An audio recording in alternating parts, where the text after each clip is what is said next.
It's 2015, and it's the year for innovation, creativity, and knowledge. It's also the year of the 10th annual Avnet Tech Games. Ever wonder how computers, motherboards, and hard drives work? Just one of these competitors from the HP Fastest Computer Build Challenge.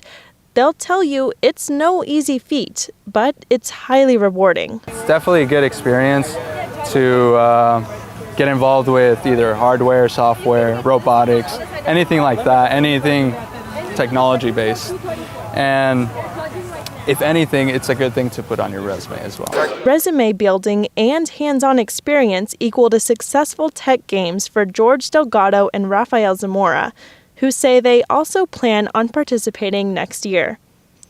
This was event judge Russ Wagner's first time at the Tech Games.